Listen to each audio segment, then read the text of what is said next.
Olá, meus caros, sejam todos muito bem-vindos. Eu estou aqui para conversar um pouquinho com os amigos a respeito da prova que foi realizada no último domingo, no dia 20 de setembro de 2015. A prova para o cargo PFN, Procurador da Fazenda Nacional, concurso 2015, banca ESAF. Bom, eu, quando li a prova, tive a grata surpresa de ver que as duas questões que caíram a respeito do penal e do processo penal foram enfrentadas em sala de aula e mais, foram enfrentadas na nossa última aula. Nós tivemos uma aula inteira sobre legislação especial dentro do penal e do processo penal. Pois é. E as duas questões, a de número 95 traz a lei de lavagem de dinheiro, nós vimos em sala de aula. A de número 96, ela traz a lei 8.137, os crimes contra a ordem tributária, nós vimos em sala de aula. Ela traz prescrição, nós vimos em sala de aula. Então, eu fico muito satisfeito. Agora, se você não foi bem, nós temos um pinguinho de esperança na de número 95. Nós sabemos como são as bancas, né? Muitas vezes irredutíveis, mas vamos tentar um recurso, vamos tentar uma reversão na de número 95. Então, olha só, vem aqui comigo, vamos para a prova e eu vou comentando contigo onde há e onde não há possibilidade de recurso, tá? Olha só, eu vou colocar aqui a prova, observa comigo, eu tenho aqui cargo Procurador da Fazenda Nacional, a prova objetiva, a prova que foi realizada no último domingo, dia 20 de setembro de 2015. Eu vou lá para a partezinha de penal e de processo, vou direto para o número 95, ó, tô puxando, e o número 96. Aqui, ó, cheguei. Direito penal e processo penal, a questão 95, depois a questão 96, você já pode ver que a 97 já começa a Seguridade Social. Então a nossa preocupação são as questões de número 95 e 96. Veja que a 95 exige a lei de lavagem de dinheiro que, repito, nós enfrentamos em sala de aula. Diz assim: a extinção do rol de crimes antecedentes da lei de lavagem de dinheiro, a lei 9.613 de 98, promovida pela lei 12.683 de 2012, teve como consequência. Essa questão eu te dei de presente na última aula, né? Eu enfrentei exatamente esta questão contigo na nossa última aula, a aula sobre legislação especial. Olha só, eu estou abrindo aqui a nosso catálogo aqui, legislativo, e ó, abri a lei de lavagem. Aqui está ela, a 9.613 de 98. Eu te disse em aula que esta lei realmente ela foi alterada em 2012, pela lei 12.683 de 2012. Lembra? Eu te disse em aula que antes nós tínhamos um rol fechado de crimes antecedentes. Antes era assim, ó, até o tilio que estava riscadinho, lembra? Ocultar ou dissimular a natureza, origem, localização, disposição, movimentação ou propriedade de bens, direitos ou valores provenientes direta ou indiretamente de crime 1. De tráfico ilícito de substâncias entorpecentes ou drogas afins. 2. De terrorismo. 3. De terrorismo e seu financiamento. 3. De contrabando ou tráfico de armas, munições ou material destinado à sua produção. 4. De extorsão mediante sequestro. 5. Contra a administração pública, inclusive a exigência para si ou para outro, indireta ou indiretamente, de qualquer vantagem, como condição ou preço para a prática ou omissão de atos administrativos. Olhem aqui, ó. 6. Contra o sistema financeiro nacional. 7. Praticado por organização criminosa. Olha aqui, 8, praticado por particular contra a administração pública estrangeira. Esses crimes que vinham neste rol fechado, nesta lista do artigo 1º, eles não estão mais presentes na Lei 9.613, foram revogados. A revogação se deu pela Lei 12.683. Agora, meus amigos, A Lei 12.683, ela traz uma modificação abrindo a possibilidade de lavagem, como nós vimos. Tanto que eu te disse, na nossa última aula, que hoje nós podemos lavar dinheiro proveniente do jogo do bicho. E jogo do bicho é contravenção penal.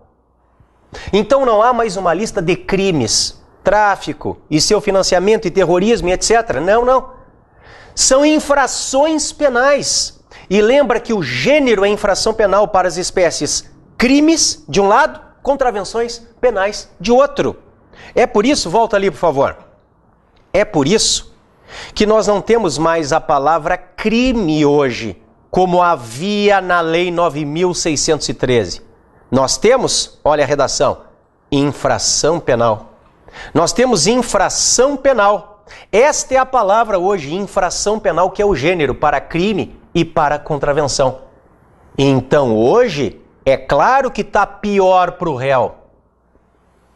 Hoje, abre-se a possibilidade aqui de se incluir lavagem de crime e também de contravenção. É infração penal. Não são crimes específicos, como tráfico, terrorismo, etc. Não, é qualquer crime ou contravenção. Então, olha, eu volto para a prova. Olhem aqui, ó. Volto para a prova. Vamos lá. Então, a extinção do rol de crimes antecedentes na lei de lavagem, promovida pela Lei 12.863, teve como consequência, letra A extinção da punibilidade de todas as condutas praticadas antes da vigência da 12.683. Não, né, pessoal? Não. Como assim extinção da punibilidade? Claro que não. Não houve ali abolício crimes. Pelo contrário, a lei passou a dificultar ainda mais para o agente. Ela ficou ainda mais rigorosa. Não há nenhuma extinção da punibilidade das condutas anteriores. Por quê? Princípio da continuidade normativo típica. Era crime e continuou sendo. Era crime e continuou sendo. Só que mais rigoroso. O que você não pode é fazer a 12.683 retroagir. Porque ela é mais rigorosa, ela não pode andar para trás. Agora, era crime e continua sendo. Tem nada de extinção de punibilidade, não tem nada de abolício crimes. A letra A, pode voltar ali, está descartada. Olha aqui a B. Teve como consequência, então, o alargamento das hipóteses de ocorrência da figura típica da lavagem de dinheiro, possibilitando que qualquer delito previsto no ordenamento brasileiro seja o crime antecedente necessário à sua configuração. Meus caros, aqui está o gabarito. Aqui está o gabarito. Então ela teve como consequência o alargamento das hipóteses de ocorrência da figura típica de lavagem, possibilitando que qualquer delito previsto no ordenamento brasileiro seja o crime antecedente necessário à sua configuração. É aqui que está o gabarito e também a nossa possibilidade de recurso. Eu já volto na letra B. Letra C. A alteração da natureza do crime de lavagem de dinheiro, que deixou de exigir a ocorrência de um crime antecedente para a sua configuração. Não deixou, né? Tanto que eu te disse em sala de aula, voltei lá, ó. Nós precisamos de uma infração penal antecedente, seja ela crime ou contravenção, mas sempre precisamos de um crime ou contravenção antecedente, precedente. Isso não mudou. Voltei. Letra D. A exclusão da possibilidade dos crimes de tráfico ilícito de entorpecentes e extorsão mediante sequestro serem antecedentes à conduta de lavagem. Não, meus caros, claro que não. O tráfico apenas deixou de constar de um rol específico. Agora, hoje, nós dentro do Ministério Público mais acusamos, denunciamos lavagens em que o crime antecedente é tráfico. O sujeito lava dinheiro oriundo do tráfico. Então não deixou coisa nenhuma de ser crime antecedente. Pelo contrário, é o crime com o qual nós mais trabalhamos. Apenas não há mais lista fechada. É qualquer crime antecedente, inclusive o tráfico. É qualquer contravenção penal antecedente, inclusive o jogo do bicho. Então, tráfico, extorsão mediante sequestro, tudo isso pode ser infração penal antecedente. Pode voltar ali. A letra D também está errada. A letra E, olha aqui. Abolício crimes, então, como consequência, uma abolício crimes da lavagem de dinheiro a partir da vigência da Lei 12.683/2012. A letra E, ela está ligada à letra A, também está errada, porque a abolício crimes é uma causa de extinção da punibilidade. É isso, exatamente isso. A abolício crimes está prevista no 107 do Código Penal. Cadê ele? Está aqui, ó. Código Penal. Fui para o 107. Olha o 107.3. Extingue-se a punibilidade. 3. Pela retroatividade de lei que não mais considera o fato como criminoso. 107.3. Está aqui. Está aqui. Então a letra A e a letra E estão erradas pelo mesmo fundamento. Não houve abolício crimes. O nosso recurso está aqui. Por quê? Vejam só. Diz assim, como o gabarito correto, letra B, né? Teve como consequência, letra B, o alargamento das hipóteses de ocorrência da figura típica de lavagem de dinheiro. Tudo bem, perfeito até aqui. Possibilitando que qualquer delito previsto no ordenamento brasileiro seja o crime antecedente, necessária a sua configuração. Aqui eu vejo uma possibilidade de recurso. Por quê? Meus caros, porque a Lei 12.683, ela não fala em crime antecedente. Ela fala em infração penal antecedente. E infração penal é diferente de crime, porque infração penal é gênero e crime é espécie. Então o gabarito, ele peca porque ele está incompleto. A letra B deveria dizer qualquer infração penal antecedente, abarcando o crime, mas também a contravenção. Volta ali. Quando fala qualquer delito, deveria dizer qualquer infração penal prevista no ordenamento brasileiro, seja a infração penal antecedente. É isto que deveria constar. Volto para a lei para te mostrar, olha. Olha a lei, está aqui ela, ó. Vejam que falava crime, está riscadinho, é o site do Planalto. Hoje fala infração penal, está aqui, está aqui. Olha só no artigo 2º, deixa eu te mostrar aqui. Olha só, olha só. Olha o que está riscadinho aqui, independem do processo e julgamento dos crimes antecedentes.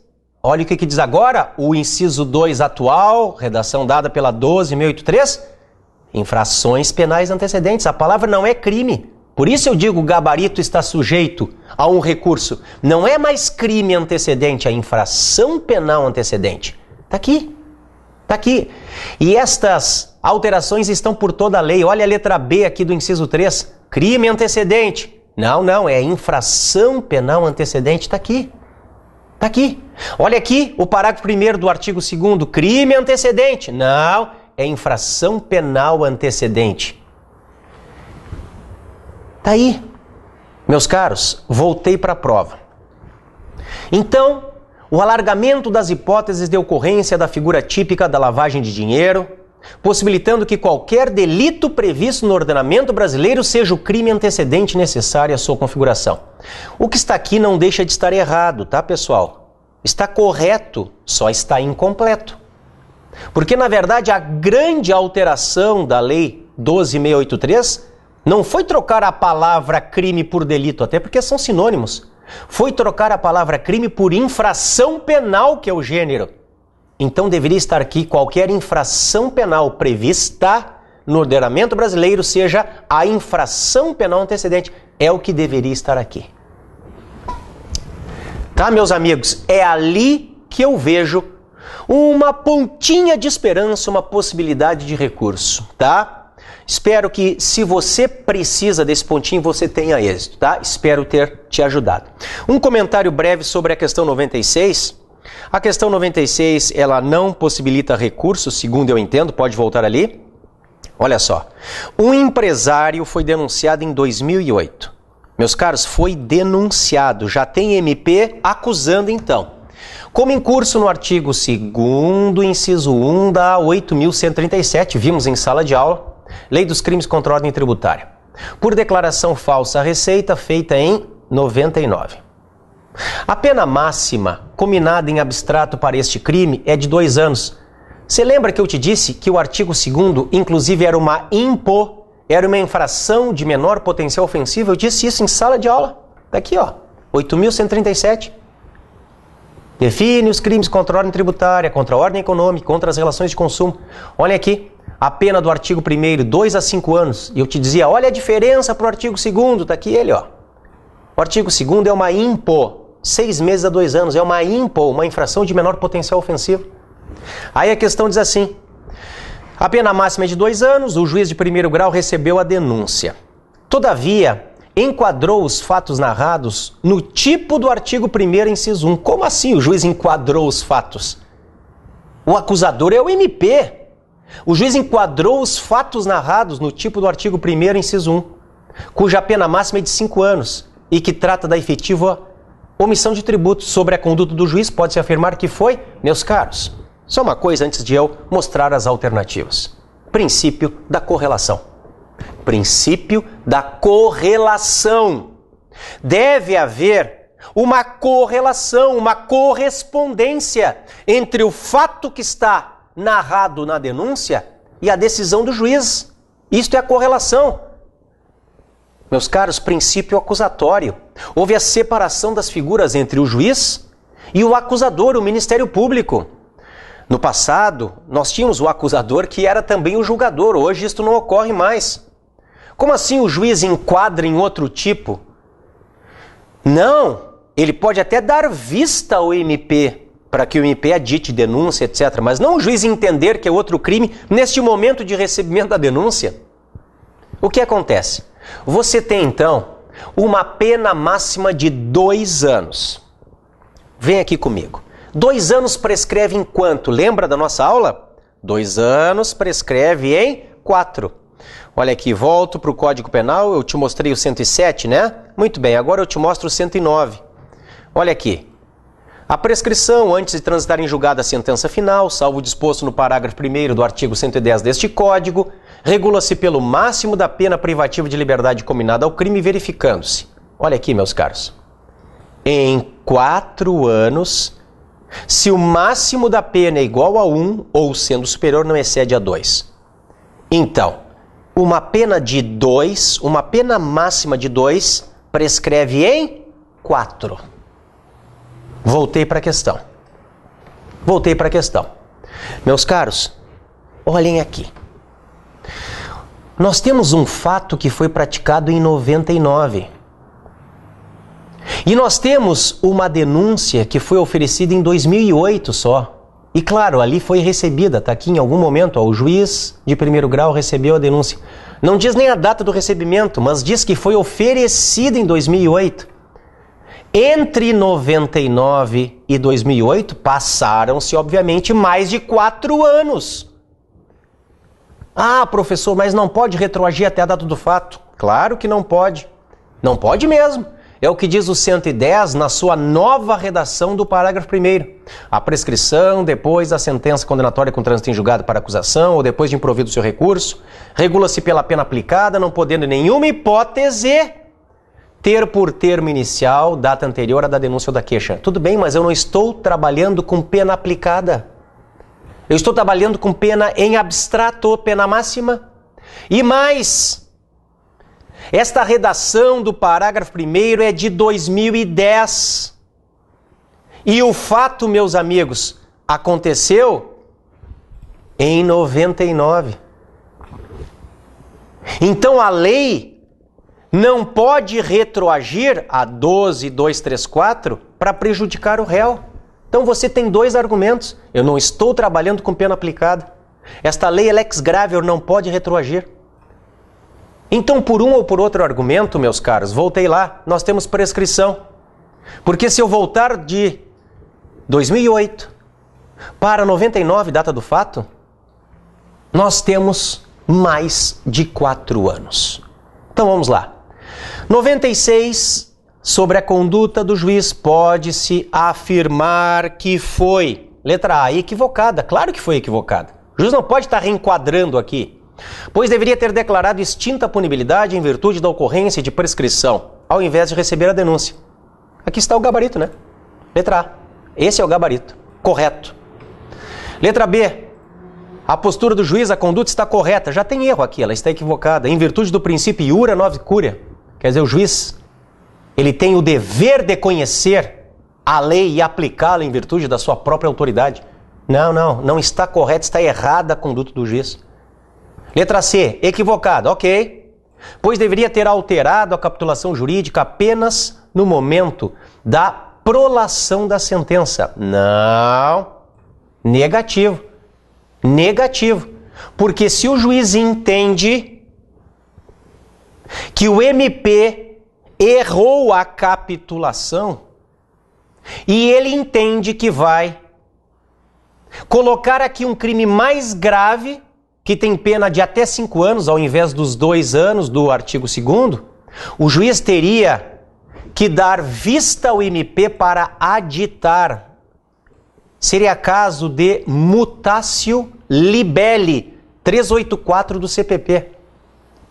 Ele não pode alterar esta capitulação na sentença sem dar vista para o MP aditar e possibilitar que o réu se defenda da nova capitulação, que é mais grave.